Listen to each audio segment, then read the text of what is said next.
Selamat pagi Bapak dan Ibu Jemaat yang dikasihi oleh Tuhan.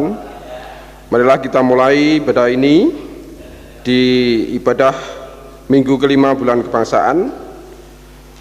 Kami undang jemaat untuk bait berdiri.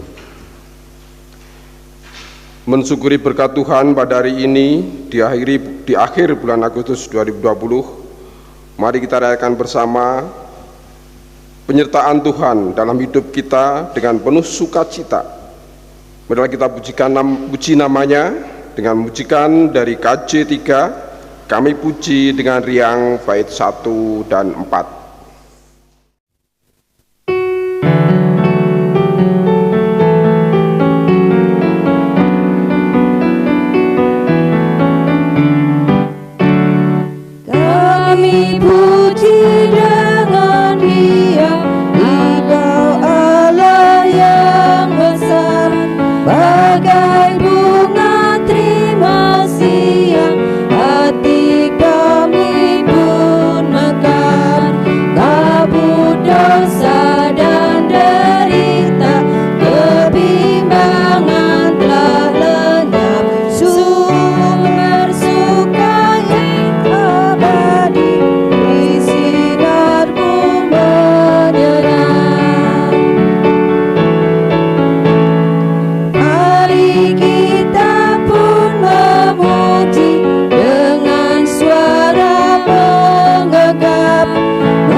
Jemaat yang dikasihi oleh Tuhan, marilah ibadah minggu terakhir di bulan Agustus ini kita awali dengan pengakuan di dalam hati kita yang demikian. Pertolongan kita adalah dalam nama Bapa, Putra, dan Roh Kudus. Amin.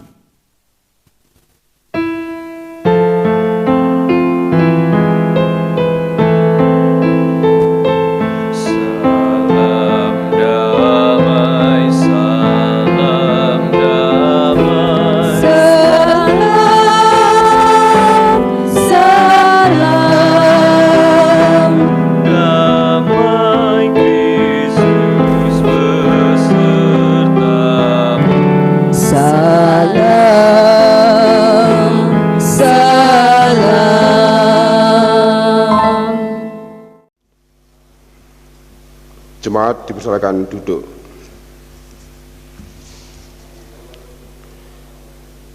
Murid adalah seorang pengikut yang memutuskan untuk mau mengikut Yesus Kristus, mau belajar dari Dia dan mau hidup sesuai dengan kehendaknya.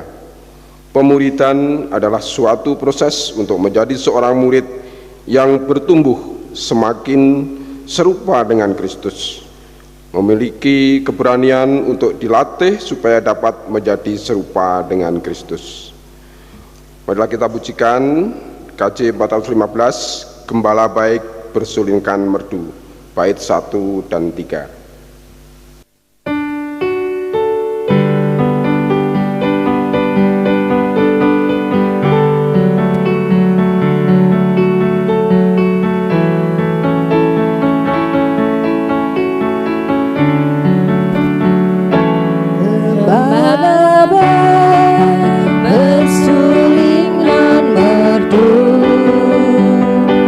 Membimbing aku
Jemaat yang dikasihi Tuhan, marilah kita mengaku dosa kita dengan didasari dari Imamat 16 ayat 30 yang demikian. Karena pada hari itu harus diadakan pendamaian bagimu untuk mentahirkan kamu.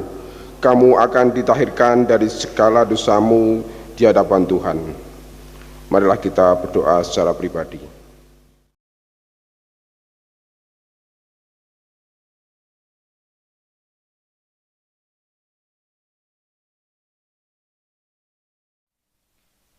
Demikian ya Tuhan, setiap pengakuan kami atas dosa-dosa dan kesalahan-kesalahan kami, kiranya Tuhan mengampuni kami dan tentu membimbing serta menuntun kami memasuki kehidupan yang baru, kehidupan yang lebih berkenan di hadapan Tuhan.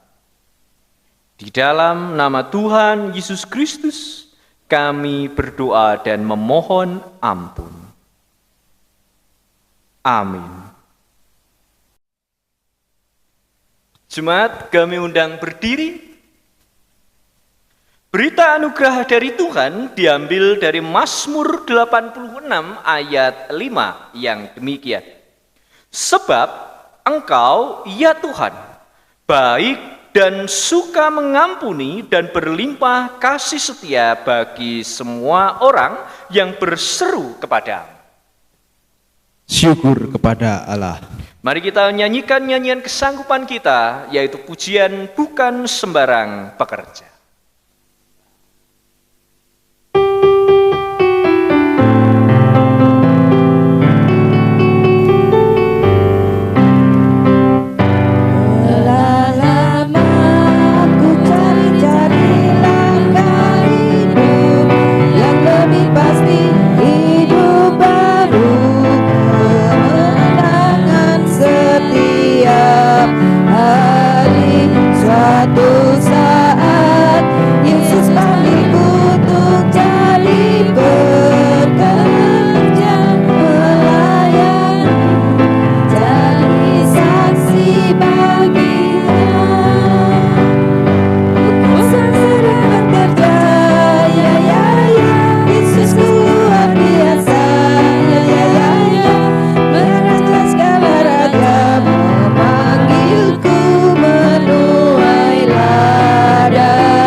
Jemaat dipersilahkan duduk kembali. Mari kita mempersiapkan hati kita sebelum kita akan membaca dan merenungkan firman Tuhan pada saat ini Mari berdoa kami hantarkan. Tuhan Yesus yang Maha Baik, begitu luar biasa kasih Tuhan bagi kami. Begitu luar biasa penyertaan Tuhan kepada kami. Dan begitu luar biasa setiap firman Tuhan yang Tuhan berikan. Secara khusus pada saat ini kami kembali bersyukur karena Tuhan masih memberikan kesempatan kepada kami untuk membaca dan merenungkan firman Tuhan. Firman Tuhan adalah bekal bagi hidup kami, karena itulah yang menuntun kami agar hidup sesuai dengan kehendak Tuhan. Maka kami mohon pertolongan Tuhan di dalam kami akan merenungkan firman Tuhan pada saat ini. Buka hati dan pikiran kami, sehingga kami dijauhkan dari roh-roh jahat yang mengganggu. Tuhan yang akan membuka hati dan pikiran kami, sehingga kami dapat mengerti. Juga Tuhan kiranya yang memampukan kami, agar kami mampu melaksanakan firman Tuhan. Setiap jemaat Tuhan yang ada di rumah masing-masing, berkatilah. Hamba Tuhan yang Tuhan pakai, Tuhan kiranya yang memperlengkapi, sehingga pada saat ini hanya Tuhan yang akan berfirman melalui hamba Tuhan yang terbatas ini. Di dalam nama Tuhan Yesus Sang Firman yang hidup kami berdoa. Amin. Pembacaan Alkitab hari ini diambilkan dari Injil Matius pasal 16 ayat 21 sampai 28. Matius pasal 16 ayat 21 sampai 28.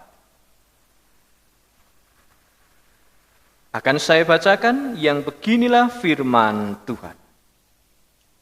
Sejak waktu itu, Yesus mulai menyatakan kepada murid-muridnya bahwa ia harus pergi ke Yerusalem dan menanggung banyak penderitaan dari pihak tua-tua, imam-imam kepala, dan ahli-ahli Taurat, lalu dibunuh dan dibangkitkan pada hari ketiga. Tetapi Petrus menarik Yesus ke samping dan menegur dia, katanya, "Tuhan, kiranya Allah menjauhkan hal itu. Hal itu sekali-kali tak akan menimpa engkau." Maka Yesus berpaling dan berkata kepada Petrus, "Enyahlah iblis, engkau suatu batu sandungan bagiku, sebab engkau bukan memikirkan apa yang dipikirkan Allah, melainkan apa yang dipikirkan manusia." Lalu Yesus berkata kepada murid-muridnya, "Setiap orang yang mau mengikut aku, ia harus menyangkal dirinya, memikul salibnya, dan mengikut aku. Karena barang siapa mau menyelamatkan nyawanya, ia akan kehilangan nyawanya. Tetapi barang siapa kehilangan nyawanya karena aku, ia akan memperolehnya. Apa gunanya seorang memperoleh seluruh dunia tetapi kehilangan nyawanya? Dan apakah yang dapat diberikannya sebagai ganti nyawanya? Sebab Anak Manusia akan datang dalam kemuliaan Bapanya diiringi malaikat-malaikatnya.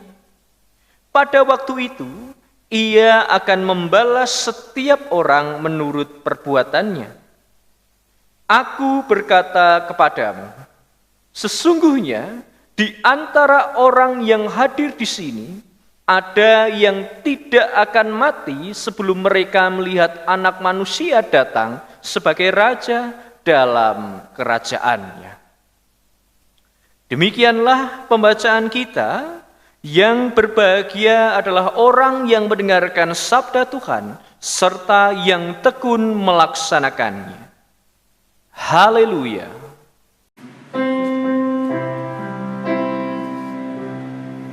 Haleluya. Haleluya.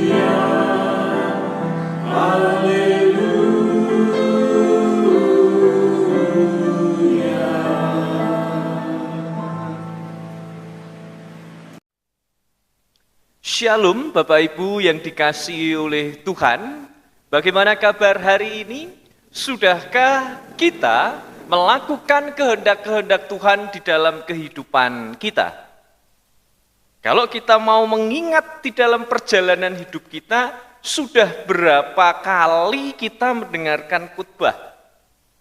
Sudah berapa renungan yang kita baca ataupun kita dengarkan?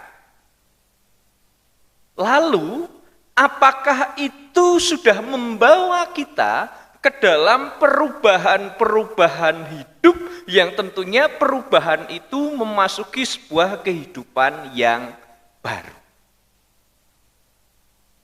Memang sulit ketika berbicara mengenai sebuah perubahan, karena orang seringkali terlalu nyaman pada apa yang sudah dialaminya, terlalu nyaman pada apa yang sudah diterimanya, sehingga enggan untuk memasuki sebuah perubahan. Salah satu contohnya adalah banyak orang yang ternyata di dalam memandang sebuah agama ataupun memaknai sebuah agama itu terlalu sederhana dan enggan untuk memasuki sebuah perubahan hidup. Apa maksudnya? Kira-kira Bapak Ibu coba kita buka KTP kita. KTP. Di KTP itu kan ada satu kolom agama. Tulisannya apa? Tingkat kolom niku, di kolom itu Kristen. Kemudian kita hanya menganggap ya udah cukuplah kolom agamanya diisi dengan Kristen. Yang penting tidak ateis, yang penting percaya kepada Tuhan, itu sudah cukup dan tentu itu sudah dianggap orang beragama. Orang-orang sudah menganggap kalau ada seorang punya KTP-nya ada kolom agama, tulisannya Kristen, kemudian dianggap orang itu beragama. Tapi ternyata di dalam kenyataannya perilaku kehidupannya tidak ada perubahannya. Tidak ada perubahannya. Jadi enggan untuk memasuki sebuah kehidupan yang baru. Karena kenapa? Takut. Tidak berani untuk memasuki sebuah kehidupan yang baru. Dan ternyata pemikiran-pemikiran yang demikian itu akhirnya yang membuat setiap orang-orang percaya itu menjadi pasif di dalam kehidupan bergereja. Dan itu juga yang menjadi penyebab di mana sebuah gereja kita saja, yang aktif paling hanya 1/3 atau 1/4-nya, tidak semuanya dapat aktif di dalam bergereja. Karena berpikirnya apa? Yang sudah, yang penting saya Kristen, yang penting saya sudah terdaftar di tengah-tengah anggota jemaat, sudah, itu cukup. Tidak mau merubah hidupnya, tidak mau memasuki sebuah kehidupan yang baru untuk apa? Untuk melayani Tuhan. Nah, melalui bacaan saat ini, hari ini, yang tadi diambil dari Matius 16 ayat 21 sampai 28, di sana mengungkapkan bahwa ternyata kehidupan orang beriman itu bukan sebuah kehidupan yang diam dan pasif, menunggu. Tapi di sana dikatakan tentang apa? Bahwa ternyata beriman kepada Tuhan Yesus Kristus adalah bukan perkara yang mudah, bukan perkara yang sederhana. Apa yang dituliskan di sana? Ketika akan menjadi murid Kristus, Tuhan Yesus memasangkan sebuah hal yang harus diikuti oleh orang-orang yang akan menjadi muridnya. Yang paling menonjol di sana adalah memanggul salib, menanggung banyak penderitaan, dan bahkan Tuhan Yesus mengatakan ditolak para tua-tua, imam-imam, ahli-ahli Taurat, bahkan dibunuh.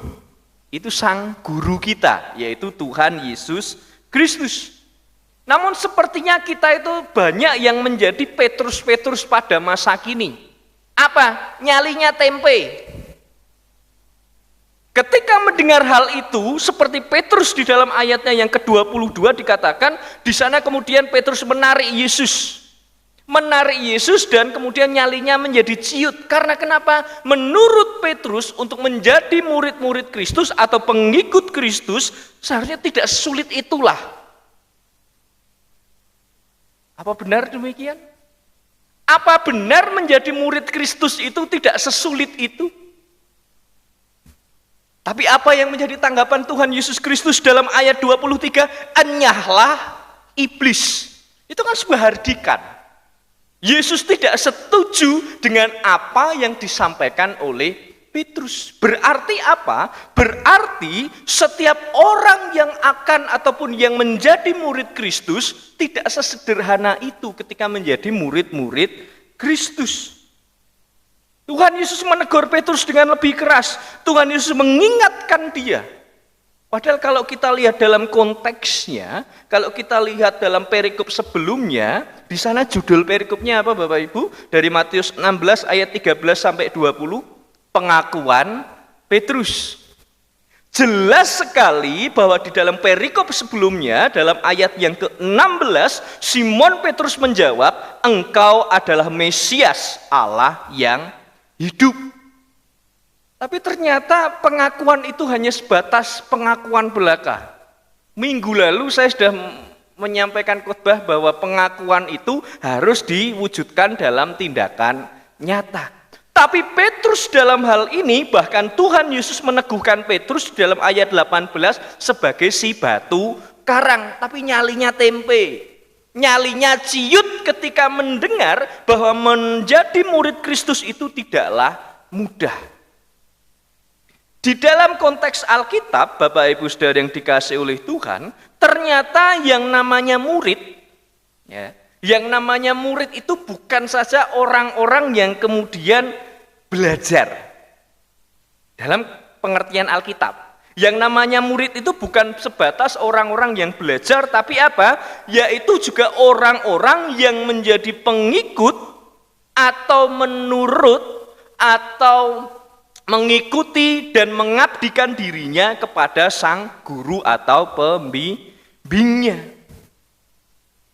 Jadi dalam hal ini ternyata konteks seorang murid, pengertian seorang murid tidak hanya belajar, tidak hanya pasif belajar, tapi menurut Alkitab ataupun di dalam tokoh-tokoh Alkitab, murid-murid itu tidak hanya belajar, tapi juga apa? Mengabdikan dirinya, mengikuti apa yang dilakukan oleh sang guru. Apa yang dilakukan oleh sang guru kita? Menjalani jalan penderitaan.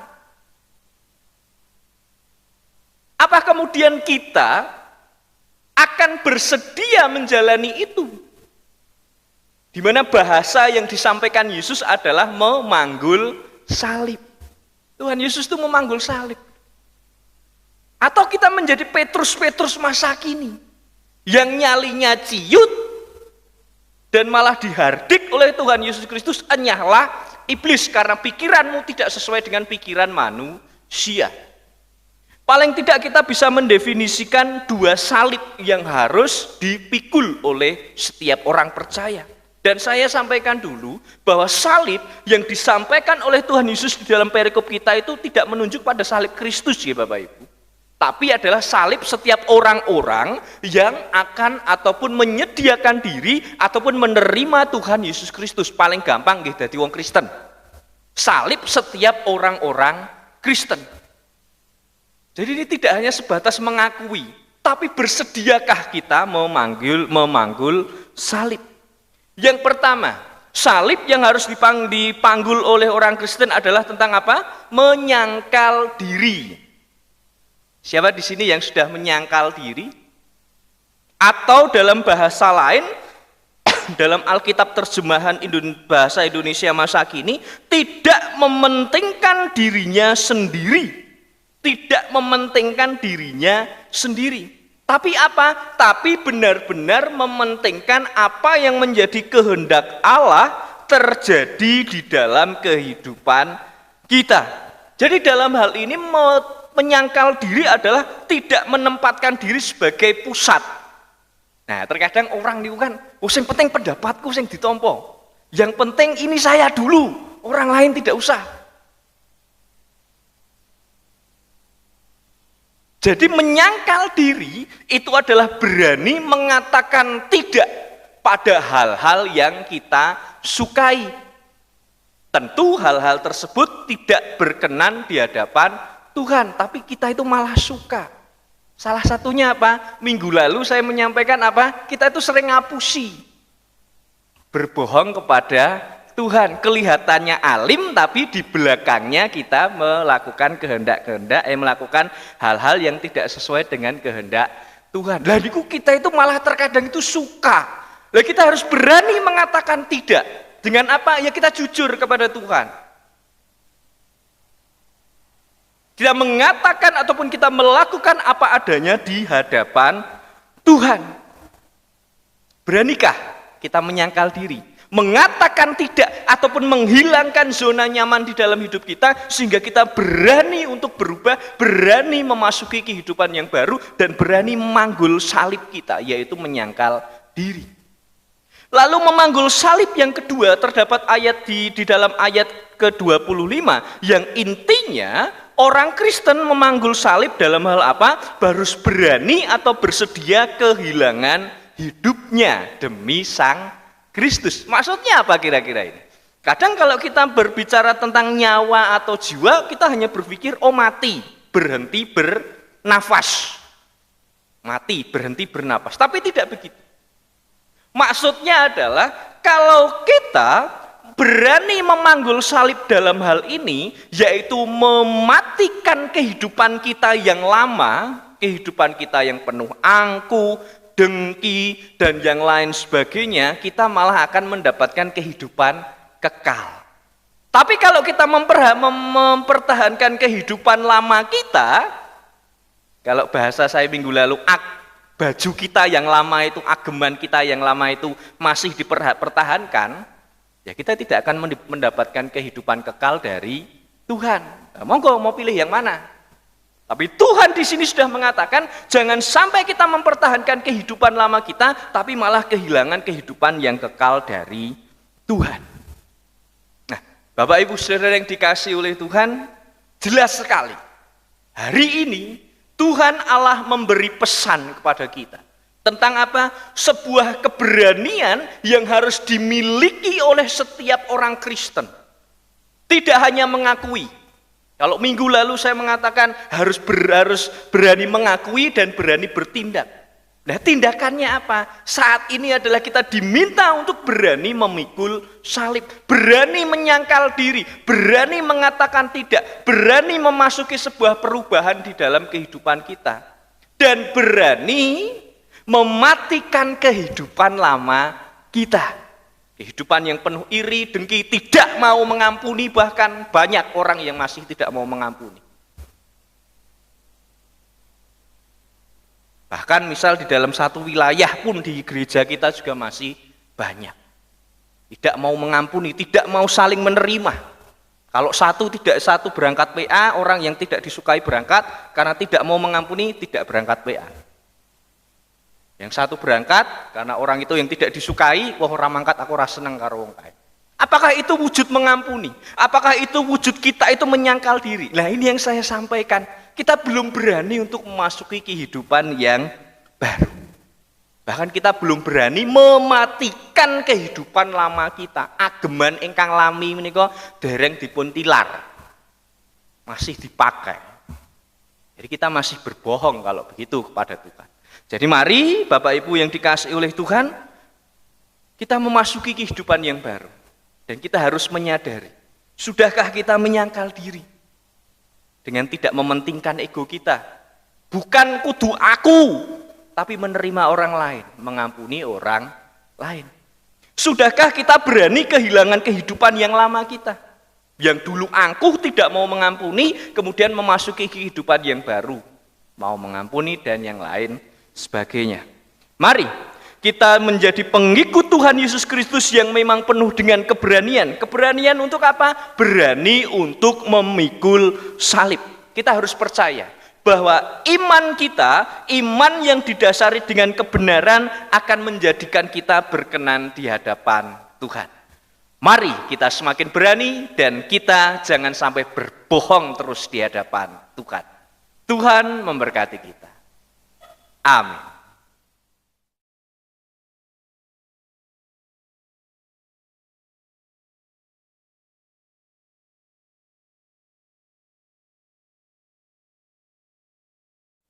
Mari kita bersama menaikkan doa syafaat kita. Mari kita berdoa.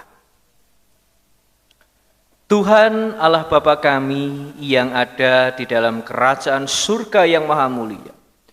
Begitu luar biasa kasih karunia Tuhan kepada setiap kami. Begitu luar biasa segala pemberian Tuhan bagi kami. Kami syukuri itu, karena itu merupakan wujud cinta kasih Tuhan kepada kami. Namun ya Tuhan, di tengah-tengah kekurangan kami dan kelemahan kami sebagai manusia, saat ini kami sadar, seringkali kami hanya menjadi pendengar akan firman Tuhan. Seringkali kami hanya menjadi pembaca firman Tuhan. Dan enggan untuk merespon firman-firman Tuhan dengan tindakan-tindakan nyata dalam hidup kami. Tolong kami ya Tuhan di dalam berusaha, mampukan kami di dalam memasuki kehidupan yang baru. Terlebih di dalam kami memikul salib kami masing-masing. Mengusahakan diri untuk menyangkal diri, sehingga tidak ego kami yang kami utamakan. Mengusahakan diri untuk mematikan kehidupan lama kami, sehingga kami memasuki kehidupan yang baru, kehidupan yang lebih berkenan di hadapan Tuhan. Tolong kami, mampukan kami, sehingga kami dapat menjadi anak-anak Tuhan yang lebih berkenan di hadapan Tuhan saja. Ya Tuhan, perkenankanlah pada saat ini kami menaikkan doa-doa kami dan permohonan-permohonan kami. Kami pada saat ini berdoa bagi jemaat Tuhan yang ada di GKJ Sukorejo. Berkati setiap orang yang ada di GKJ Sukorejo ya Tuhan. Baik dari yang masih anak-anak sampai yang sudah lansia. Lindungi mereka, jauhkan dari segala sakit, penyakit, dan juga segala sesuatu yang merugikan dari roh-roh jahat. Karena kami percaya Tuhan yang akan melindungi, juga Tuhan yang akan menyertai di dalam perjalanan kehidupan kami. Kami juga berdoa ya Tuhan bagi setiap jemaat Tuhan yang beribadah di rumah masing-masing. Berkati mereka dan tolong ya Tuhan, berikan kesadaran sehingga tidak digunakan untuk bermalas-malasan, tidak digunakan untuk tidak beribadah. Akan tetapi biarlah ini menjadi sarana bagi setiap kami untuk semakin kusyuk lagi beribadah kepada Tuhan di rumah kami masing-masing. Maka sadarkan kami untuk bersyukur, sadarkan kami untuk tetap melihat bahwa kehidupan kami adalah karena pemberian dari Tuhan saja. Walaupun kami diperhadapkan dengan tantangan-tantangan kehidupan, biarlah itu kami serahkan kepada Tuhan, dan biarlah itu semakin menyadarkan kami bahwa kami manusia yang lemah, kami manusia yang membutuhkan pertolongan dari Tuhan. Kami pada saat ini juga mendoakan anak-anak kami yang masih sekolah, yang saat ini masih terbatas sekolah secara online karena pandemi COVID-19 ini. Tolong ya Tuhan, anak-anak yang sekolah secara online atau belajar secara online ini, Tuhan berikan ketekunan sehingga tidak bermalas-malasan, sehingga mereka dapat belajar dengan sungguh-sungguh demi menggapai cita-citanya. Kami juga mendoakan saudara-saudara kami yang saat ini sedang sakit, Tuhan kiranya yang akan memberkati di dalam proses pemulihannya, Tuhan yang akan menyertai di dalam segala sesuatu yang dibutuhkan. Mbak Hana, Bapak Triyono, kami doakan ya Tuhan, dan yang lain yang tidak dapat kami sebutkan satu persatu, berikan mereka kesembuhan, berikan mereka kekuatan di dalam menjalani kehidupannya. Walaupun mungkin di dalam tubuhnya sedang sakit, tapi itu tidak membatasi kasih karunia Tuhan kepada saudara-saudara kami. Kami juga mendoakan gereja kami, GKJ Sukorejo, yang kami syukuri sudah 3 minggu ini ya Tuhan, Tuhan berikan kesempatan untuk diizinkan beribadah di gedung gereja, walaupun masih dengan penuh keterbatasan, walaupun ada pembatasan usia, walaupun harus ada penyesuaian yang dilakukan, itu seharusnya menyadarkan kami bahwa kami harus semakin mendisiplinkan diri, tidak dengan seenak kami sendiri menjalani hidup ini. Ini semakin menunjukkan bahwa kami manusia hanya hidup di bawah kuasa Tuhan saja. Dan pada saat ini kami juga yakin Tuhan yang akan memberikan pertolongan bagi kami. Ya Tuhan, kami juga berdoa bagi bangsa dan negara kami Indonesia yang saat ini juga masih dilanda pandemi COVID-19 ini. Tolong lawat bangsa dan negara Indonesia ini. Berikan kebijaksanaan kepada setiap pemimpin-pemimpin negara. Dan hanya Tuhan yang akan menyertai mereka sehingga dapat bergerak, dapat memberikan kebijakan-kebijakan yang sesuai dengan kehendak Tuhan saja. Bagi jemaat Tuhan yang saat ini bermalas-malasan untuk beribadah, bermalas-malasan ataupun dengan sengaja tidak beribadah, baik di gereja ataupun di rumah, tolong mereka ya Tuhan, ingatkan setiap jemaat Tuhan, mampukan setiap jemaat Tuhan untuk memasuki kehidupan yang baru, sehingga tidak hanya didasari dengan ego ataupun pengertian sendiri, akan tetapi biarlah hanya karena Tuhan saja. Dan perkenankanlah pada saat ini kami menaikkan doa-doa kami pribadi.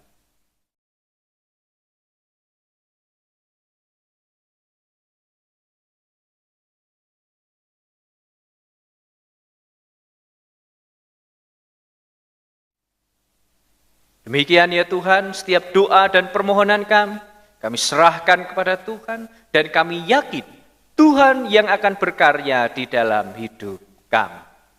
Di dalam nama Tuhan Yesus Kristus kami serahkan doa ini.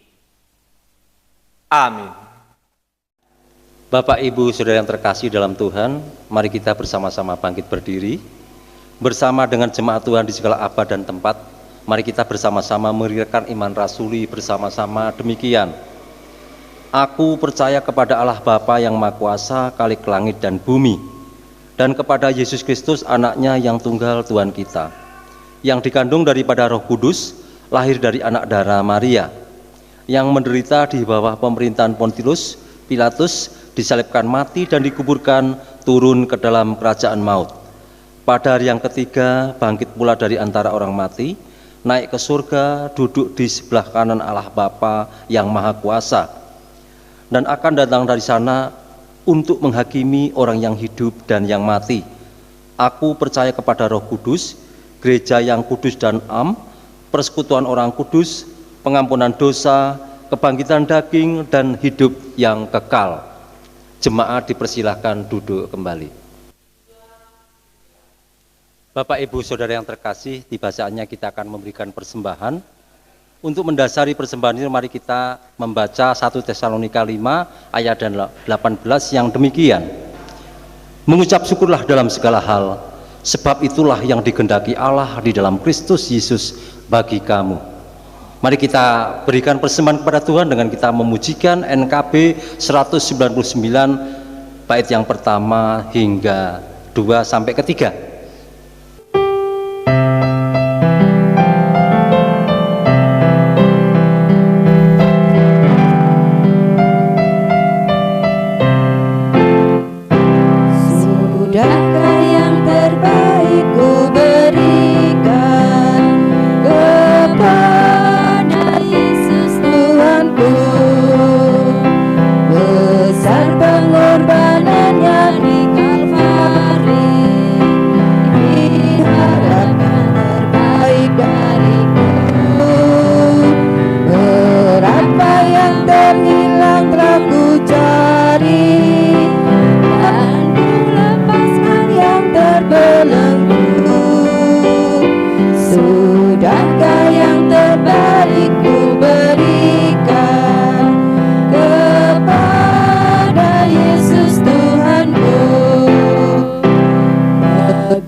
Berapa yang terhilang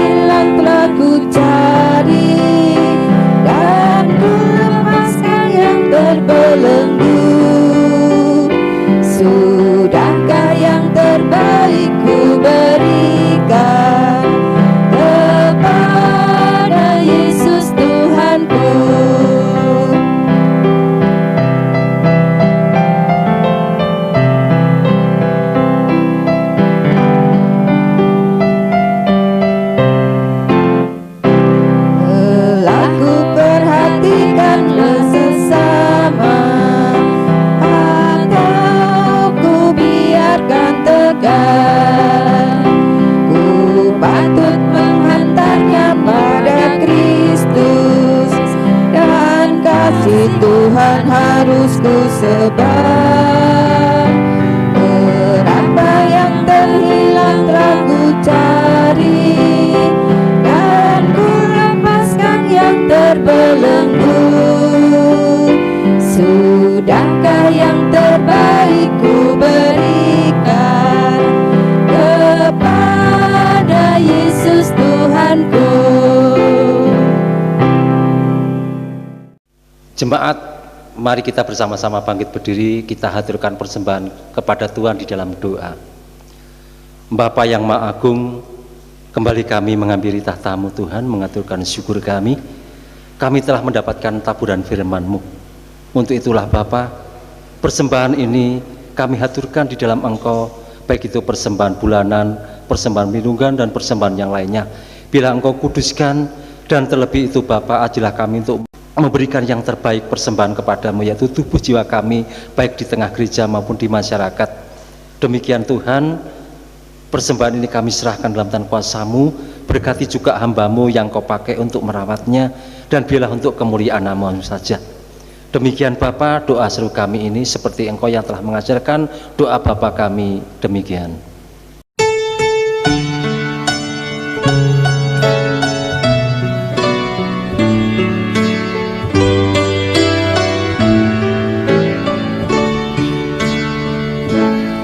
Bapa kami yang ada di surga,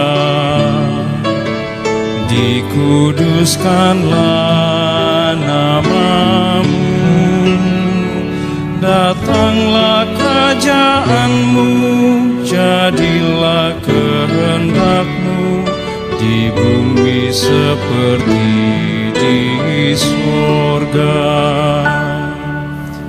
Beri kami hari ini makanan yang secukupnya. Ampuni salah kami seperti kami ampuni yang bersalah pada kami. Jangan bawa kami dalam pencobaan, melainkan lepaskan kami dari yang jahat. Engkaulah yang punya kerajaan dan kuasa dan kemuliaan sampai selama-lamanya. Amin.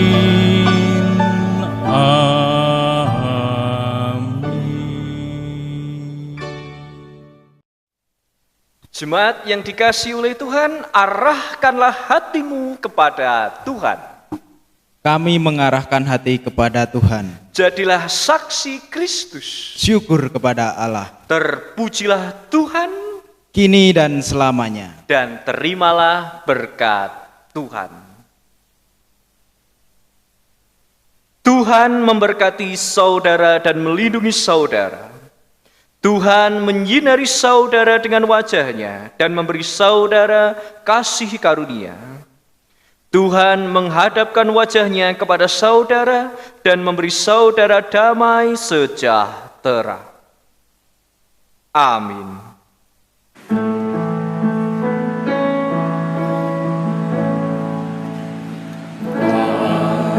Haleluya.